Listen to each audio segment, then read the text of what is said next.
হ্যাঁ, মা বাবার কারণেও সন্তানটা নষ্ট হয়ে যাচ্ছে। মা বাবার কারণেও সন্তানটা নষ্ট হয়ে যাচ্ছে। কেন তুলে দিলেন আপনার সন্তানের হাতে মোবাইলটা? ছোট একটা মানুষ, হ্যাঁ, কান্না করতে পারে, কান্না করবে একবার, দুইবার, তিনবার। আমি যে ধমক দেই, শাসন করি, পরবর্তী আর মনে হয় না যে মোবাইলটা আমার কাছে চাইবে। আমার সন্তান না খাইলে না খাতি, এতটুক বয়সে যদি আমার কথা না মানুষ, তাহলে বড় হয়ে কি পরিমাণ কথা মানবি আমার? 2-3 বছর বয়সের বাচ্চারে যে আপনি কথা না মানিতে পারেন, তাহলে ওর বয়সটা যখন 20-25 বছর হয়ে যাবে, তখন আপনি তাকে কিভাবে আপনার কথা মানাবেন? কিভাবে তাকে বাধ্য করবেন? ছোট্ট একটা মেয়েরে, ছোট্ট একটা ছেলেকে যদি আপনি বাধ্য না করতে পারেন, আপনার কন্ট্রোলে না আনতে পারেন, ওই যখন বড় হবে কিভাবে আপনার কন্ট্রোলে আনবেন? কিভাবে তখন আনবেন আপনার কন্ট্রোলে? বুঝেন, একটু চিন্তা করেন। তখন কিভাবে আনবেন? সম্ভব? তখন কি সম্ভব?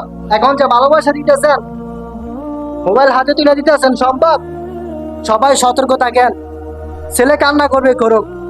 আপনার মেয়ে কান্না করবে, করুক। ভাত খাইবে না, না খাক, একবার, দুইবার, তিনবার এমনি খাইবে, কি তা লাগে?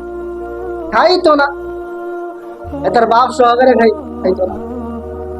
ভাত খাইতো না, না খাই যাইবে কই? কান্না করতেছে, করুক না কান্না। আল্লাহ আমাদেরকে বোঝার তৌফিক দান করে। সকলে বলেন আমিন।